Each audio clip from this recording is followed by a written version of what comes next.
Bismillahirrahmanirrahim. Qala al-muallif rahimahullah wa nafa'ana bihi wa bi'ulumihi fid dharain. Amin. Wa kadzalika fi haqqir rusulil kirami alladzina ja'alahumullahu ta'ala hudatan anami. Dan demikian juga dalam hak atau dalam posisi para utusan yang mulia, Rasul zamannya Rasul, alladzina ja'alahumullahu ta'ala hudatal anam, yang Allah menjadikan mereka sebagai petunjuk manusia, min nahwi i'tiqadi ismatihim, dari arah atau dari sisi keyakinan terpeliharanya mereka, ismah minal ma'asi, dari maksiat, wa tanzihihim an kulli naqsin yukhillu, dan sucinya mereka dari segala kekurangan yang bisa mencacati atau menciderai kerasulan, biman sobir risalah, dengan posisi kerasulan, wa ta'muru bi ibadatin hiya fil haqiqah, wa ta'muru bi ibadatin, dan juga menyuruh mereka para rasul menyuruh ibadah hiya fil haqiqah, itu semua hakikatnya aidatun bin naf'i alal ibad, itu hakikatnya akan kembali untuk memberikan manfaat kepada para hamba, kepada hamba-hamba manusia maksudnya. Fa ta'muru bit thaharah, maka kemudian para rasul ini bisa para rasul, bisa juga syariat. Di atas itu ada syariat. Bisa juga para rasul. Para rasul itu jamak rusul, dulu jamin muannas. Bisa jamak, maknanya mana jamak. Fatamuru bit thaharah, maka para rasul menyuruh untuk bersuci. Wa hiya ma'a mashtamalat alaihi, bisa juga syariat yang di atas disebutkan syariat. Syariat menyuruh untuk bertoharah, wahiyya ma mashtamalat alaihi min manafi'in nadhafah, dan toharah dengan segala sesuatu yang dikandungnya min manafi'in nadhafah, yakni manfaat-manfaat kebersihan, wan nasyatil abnan, dan juga kesungguhan atau semangat untuk badan. Nasyat itu tidkarun lil insar, sebagai pengingat untuk manusia, bit taubati, untuk taubat, allati hiya taharatul mar'i minadz dzunub wal atham, yang dia taharah itu, yang dia taubat itu adalah mensucikan seseorang dari dosa dan juga kesalahan. Wa ta'muru bi ibadati shalat, dan juga syariat Rasulullah menyuruh untuk ibadah salat. Wa hiya min a'dhamil muhadzabati lin nafsi, ini termasuk yang paling besar, latihan yang paling besar untuk jiwa. Bimastamalat alaihi minal khudu'i wal khusyu'i, dengan sesuatu yang dikandung oleh salat, yaitu berupa khudu' atau DP kalau orang Jawa itu. Khudu' itu merendah, wal khusyu'i dan khusyuk, wal ruku'i dan ruku', was sujudi dan sujud, ta'ziman lillahi ta'ala, untuk mentakzimkan atau mengagungkan Allah Ta'ala. Wa fiha at-tawassulu ilaihi subhanahu wa ta'ala, dan dalam salat ini ada tawassul atau ada perantara atau penghubung kepada Allah Ta'ala, wa dhara'ati ladaihi, dan juga mengharap atau mengiba di sisi Allah, wa su'alihi rahmata wal maghfirata, dan juga minta kepada Allah rahmat, kasih sayang, wal maghfirata, dan ampunan, wal i'anata wal isti'adata wal i'anah, dan pertolongan, wal isti'adata, dan perlindungan, minal iqabi, dari siksa. Falidzalika kanat wuslatun bainal abdi wa rabbi, oleh karenanya salat itu menjadi wuslah, menjadi penghubung antara hamba dengan Tuhannya. Wa dzkarun lahu biman huwa raqibu alaihi, dan juga sebagai pengingat untuk hamba dengan sesuatu atau kepada sesuatu yang senantiasa raqib, yang senantiasa mengawasi alaihi, kepadanya. Ini menjelaskan tentang mukjizat Nabi Muhammad SAW yang sifatnya non indrawi. Kalau kita masih ingat pembahasan 2 minggu yang lalu, 2 minggu atau 3 minggu ya? Iya, 3 minggu yang lalu, itu ada mukjizat hissi atau indrawi, ada mukjizat yang sifatnya ghair hissi, non indrawi. Mukjizat yang indrawi ya udah kita bahas, ada batu pengen ngikut Nabi Isra Mi'raj jadi melayang, itu mukjizat indrawi, bisa dilihat. Kemudian ada pohon mengucapkan salam kepada Nabi Muhammad, awan kemudian mengikuti Nabi Muhammad, itu kan indrawi semuanya, lihat. Itu yang melihat bahwa apa? ya orang pada waktu itu aja. Sekarang nggak ada yang ngeliat, udah tinggal kita mendengar cerita-ceritanya. Yang indrawi ini sifatnya terbatas. Mujizat Nabi Muhammad yang sifatnya hissi ini terbatas, hanya bisa diketahui oleh orang pada waktu itu aja. Yang sekarang nggak bisa.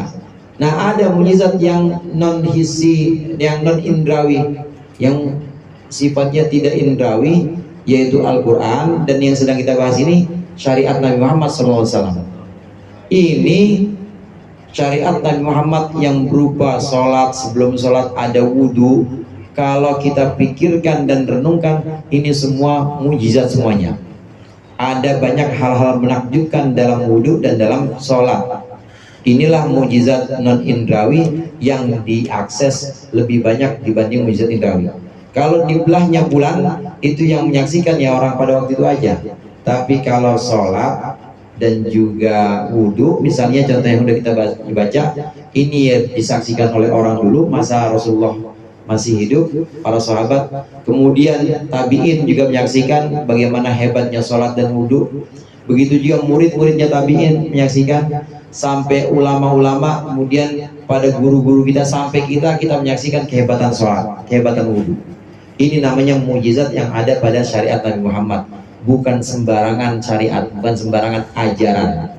Nah, dikupas sedikit oleh mu'alif di sini tentang wudhu. Kenapa harus ada wudhu?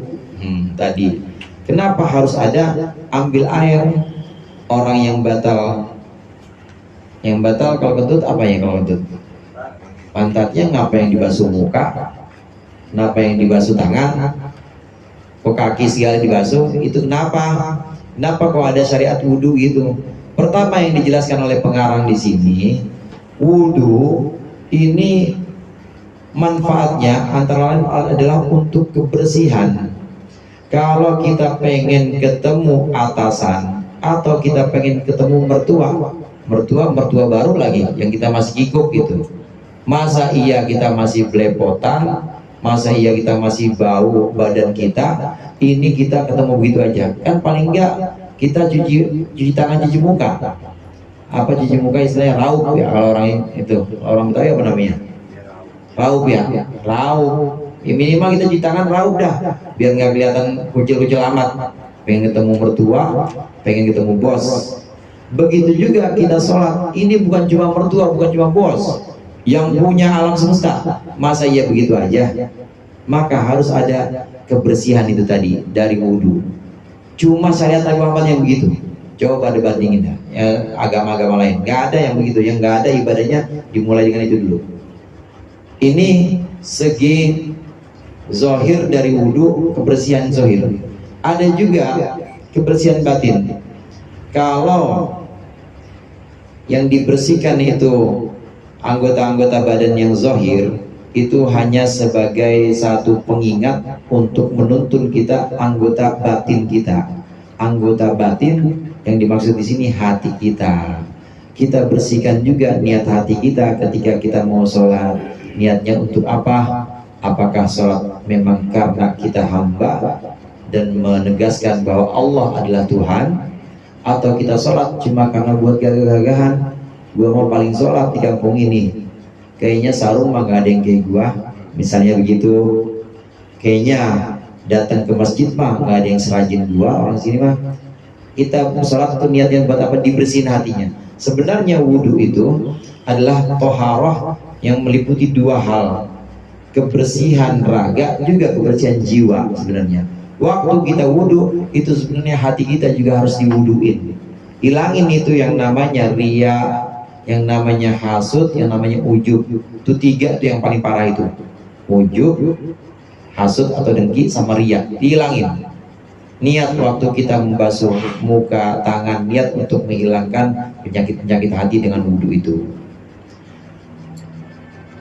Lalu sirnya, rahasia atau hikmahnya, kenapa anggota-anggota yang tertentu ini yang banyak yang harus dibasuh dalam wudhu, bukan yang lain? Karena anggota-anggota dalam wudhu itulah yang paling banyak atau paling punya potensi buat berdosa. Muka deh, coba muka deh, mata buat ngeliat, TikTok, cakep-cakep lagi. Terus buat ngelirik yang bukan ini, bukan halalnya kita, ngelirik yang haram-haram mata. Kadang-kadang juga buat bacanya juga bukan baca yang bermanfaat, baca yang lain-lain yang isinya provokasi, di-share lagi sama dia. Itu mata buat nonton video. Ada yang di mana? Di muka. Mulut, apalagi mulut, ngomongin ini, ngomongin itu semuanya ada di muka. Muka dibasuh karena itu punya potensi paling banyak berdosa, maka yang dibasuh muka. Tangan juga begitu. Tangan termasuk anggota yang juga sangat potensial melakukan dosa juga, maka yang dibasuh tangan. Kadang-kadang kita mulut cuma diem, tapi ngetik aja ngetik. Orang pakai jempol sekarang mah, pakai WhatsApp, ngetik lagi, oh jancuk. Misalnya gitu diketiknya. Ya, kalau orang sini bukan janju, apa Bang Iro? Anjir, misalnya setenggalan gitu. Yang ngomong bukan lisannya tapi tangan yang dibasuh, karena tangan sangat potensial berbuat salah. Begitu juga kepala. Kenapa diusap? Kepala sumbernya Pak. Kadang-kadang kita belum apa-apa, kepala udah mikirin yang bukan-bukan. Emang dia mah begitu. Gue balas aja nih WA-nya nih. Dari pala tuh, pala. Emang dia mah nggak ada bagus-bagusnya tuh orang. Nah, gua ini juga telepon akhirnya, atau gua parahin juga. Parah dari mana? Dari pala. Makanya wudhu basuh pala wajib rukun. Kaki juga begitu, sangat potensial untuk melakukan kesalahan. Ini rahasia wudhu. Kita pikirkan dan renungkan syariat yang kayak begini nggak ada kalau bukan dalam syariat Nabi Muhammad SAW. Itu mujizat. Dan bukan Nabi Muhammad yang ngarang, itu wahyu dari Allah. Ibadah itu semuanya wahyu dari Allah. Nabi Muhammad diajarkan malaikat Jibril wudhu. Malaikat Jibril dari siapa? Dari Allah langsung. Sholat yang isinya berdiri ruku, yang ngajarin Nabi Muhammad siapa? Malaikat Jibril. Dari mana? Dari Allah langsung. Jadi bukan karangan Nabi Muhammad. Syariat Islam yang isinya ibadah semuanya, itu semuanya wahyu dari Allah melalui malaikat Jibril. Karena ini wahyu, maka sifatnya mukjizat atau melemahkan lawan-lawan Islam. Lawan-lawan Islam itu kalau memikirkan kehebatan syariat Islam udah geleng-geleng aja. Kalau emang dia dari awalnya sudah merendah, dari awalnya sudah meletakkan bahwa saya, ini misalnya ada peneliti, saya dengan Islam sejajar. Maksudnya sejajar, saya perlakukan Islam secara objektif. Kalau seperti ini, maka insya Allah dapat hidayah, dia bisa masuk Islam. Tapi kalau sudah meletakkan Islamnya itu di bawah, ini Islam objek, harus saya teliti, dan saya yakin dalam Islam itu banyak teroris, dalam Islam itu banyak kekerasan seksual kepada perempuan, dalam Islam wah udah diletakkan bawah, nggak bakal dapat petunjuk. Meskipun dia sempat kagum, ini cakep banget syariat ini begini, ajaran-ajaran seperti ini nggak ada nih di agama saya. Meskipun dia sempat gitu, tetap nggak bakal dapat hidayah. Soalnya dia dari awal sudah meletakkan Islam di bawah, dia tidak dengan sejajar. Apalagi kita yang meletakkan Islam di atas, insya Allah dapat hidayah. Amin. Kita renungkan ini, ajaran-ajaran seperti wudhu, hikmahnya apa, kemudian basuh muka, hikmahnya apa, itu semuanya isinya hal-hal menakjubkan. Itu semuanya adalah mukjizat yang bisa kita dapatkan sekarang, peninggalan Nabi Muhammad SAW. Nabi Muhammad yang sudah tidak ada, tapi ajaran-ajarannya semuanya isinya mukjizat. Sholat sekarang di sini dibahas oleh muallif, oleh pengarang di sini.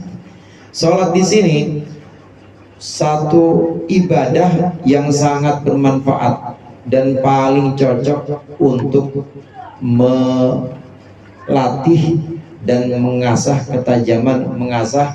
ketajaman mata hati kita, maksudnya kepekaan kita, dan juga untuk membentuk jiwa kita. Apa sih yang ingin dibentuk dalam sholat? Yang dibentuk dalam sholat adalah kerendahan kita sebagai hamba, adalah mengibahnya kita kepada Allah, dan juga menghambanya kita kepada Allah. Itu yang ingin dibentuk. Kita perhatikan satu persatu, Pak. Diri, sholli fardhu isya'i arba'a raka'atin mustaqbilal qiblati lillahi ta'ala. Kan diri kan itu kita ya. Kita kan benar itu diri. Waktu kita diri, kita tidak boleh berpaling. Kita menghadap kepada Allah. Yang menghadap apa? Yang menghadap sebenarnya bukan badan kita. Badan kita mau menghadapnya ke kiblat. Dada, kalau lihat dari syarat-syarat sholat, itu harus mustaqbil kiblat. Menghadap kiblat itu dada, badan. Tapi emang Allah ada di situ? Emang Allah ada di Ka'bah? Emang Allah ada di pengimaman samping mimbar gitu? Nggak ada. Yang menghadap badan. Nah terus yang menghadap pada Allah hati kita. Inni wajjahtu wajhiya, aku hadapkan wajahku. Maksudnya wajah di sini adalah aku hadapkan hatiku lilladzi fatras samawati wal ardh, untuk kepada zat yang menciptakan langit dan bumi. Dan yang menciptakan langit dan bumi Allah, bukan di kiblat, bukan di tempat manapun. Jadi yang menghadap kepada Allah itu apa? Yang menghadap kepada Allah ya sesuatu yang tidak indrawi juga. Apa itu? Jiwa kita, hati kita. Kadang disebut sebagai hati, kadang disebut sebagai an-nafs, jiwa. Maka ketika kita sholat, fisik kita emang dilatih, dituntun buat disiplin, madep dah, pokoknya madep ngulon.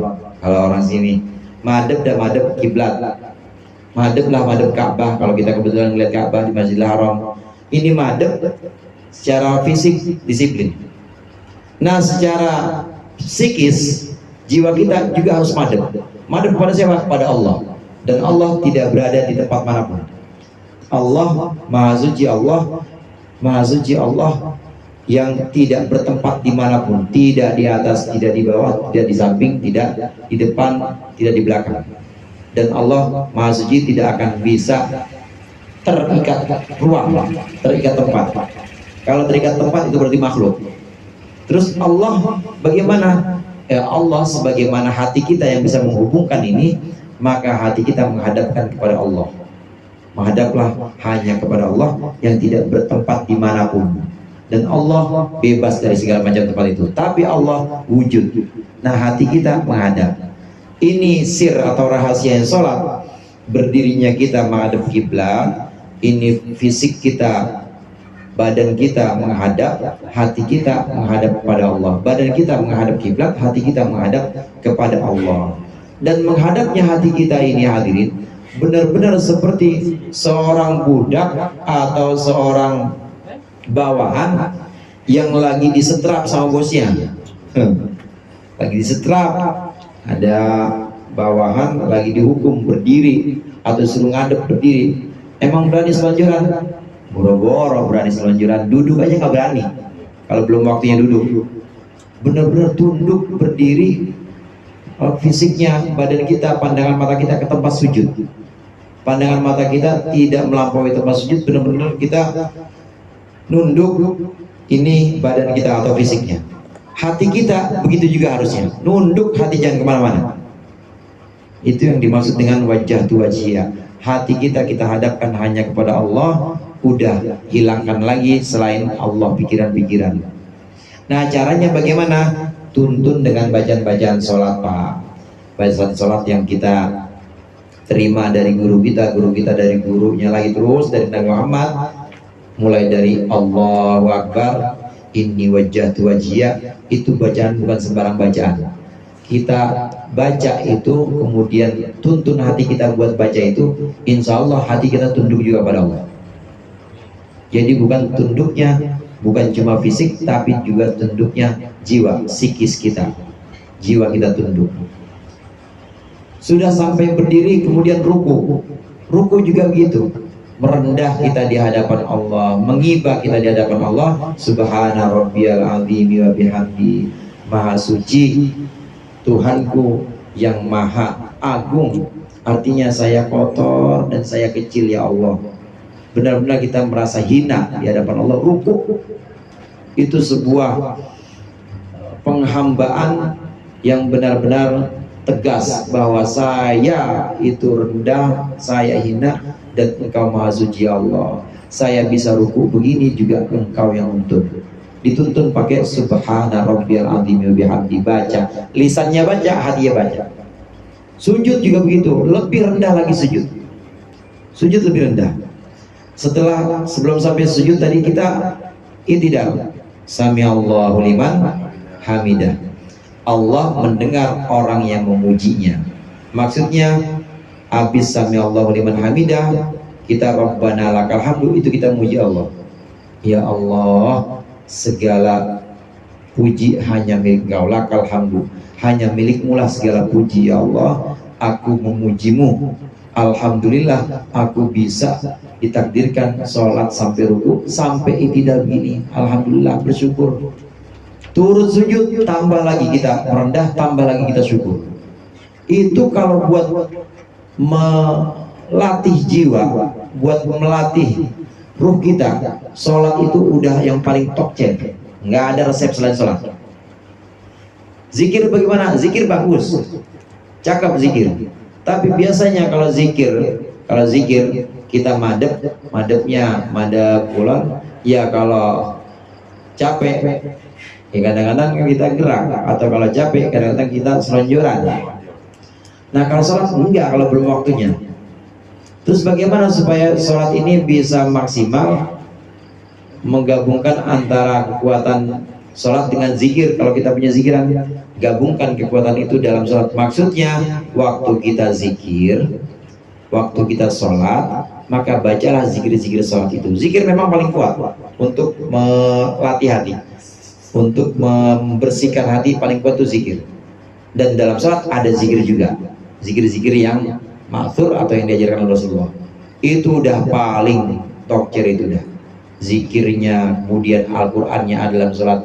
Nah kalau kita baca zikir-zikir atau ayat-ayat Al-Qur'an dalam sholat, maka itu efeknya lebih dahsyat dibanding di luar sholat. Baca Quran ada nggak efeknya di luar sholat? Ada, cakep. Zikir ada nggak? Ada, lebih cepat. Apalagi zikir-zikir yang kita hayati dalam hati waktu kita ucapkan astagfirullahaladzim, astagfirullahaladzim, astagfirullahaladzim. Sila ini kita masukin juga dalam hati, istighfar juga, astagfirullahaladzim, astagfirullahaladzim. Itu ada efeknya, dahsyat juga efeknya. Tapi kalau kita masukkan dalam sholat, lebih dahsyat lagi. Karena sholat gerakan-gerakannya itu bukan sembarangan, wahyu dari Allah juga. Ini yang dimaksud dengan mukjizat. Mukjizat yang tidak akan pernah habis dan bisa diakses oleh semua orang, bukan cuma para sahabat yang ngalami Nabi Muhammad. Ini bisa kita renungkan. Dengan cara merenungkan ini, kita umat Islam sebenarnya nggak perlu lagi sulapan, nggak perlu lagi main sulap kayak di sirkus gitu, nggak perlu. Ya ini kotak amal yang tadinya gocengan, tahu-tahu jadi 100 ribuan semuanya. Terus datang ke Ustadz bawa daun, pulang-pulang jadi proklamator. Nggak perlu yang gitu-gituan sebenarnya. Udah tinggal merenungkan syariat Nabi Muhammad, betapa agung ajaran-ajarannya dan betapa dahsyat rahasia-rahasia di dalam syariat ini, maka kita akan tunduk bahwa ya Allah, ini benar-benar agama yang memang di sisi Allah sangat diridhoi. Agama inna dina indallahil Islam, yang memang Allah tidak sembarangan menurunkan ini kepada Nabi Muhammad, dan Nabi Muhammad menyampaikan ini, dan kita termasuk ditakdirkan dapat ini. Alhamdulillah. Ini mujizat yang sifatnya non indrawi dan cuma bisa didapat kalau kita ngaji. Makanya ngaji. Kalau nggak ngaji, nggak mikir. Kalau nggak mikir, ya udah, akhirnya nggak bakal dapat mujizat ini. Terus bagaimana? Ya hanya sebatas mendengar kisah-kisah mujizat-mujizat yang ada dalam riwayat hadis. Akhirnya keyakinannya yang nggak tapi kuat. Orang dengar, tapi kalau kita mau mikir, kalau kita mau merenungkan, maka kita makin kuat bahwa ajaran Islam ini adalah ajaran yang sangat agung semuanya. Ini pemikiran atau tafakur yang dianjurkan dalam Islam.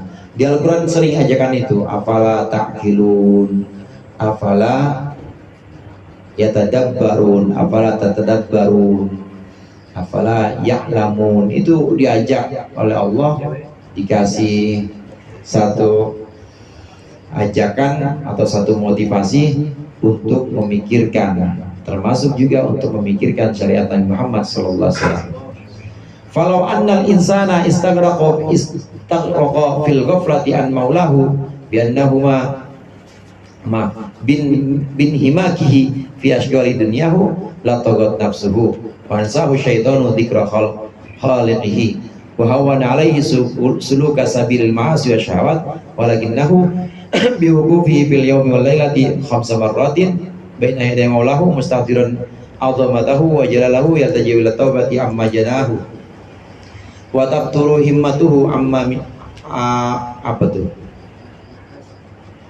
amma minal ma'asi nawahu wa fi dzalika yadharu misdaqu qouli ta'ala inna sholata tanha 'anil fahsya'i wal munkar wa bi ijtima'i sholawat. Sedikit lagi.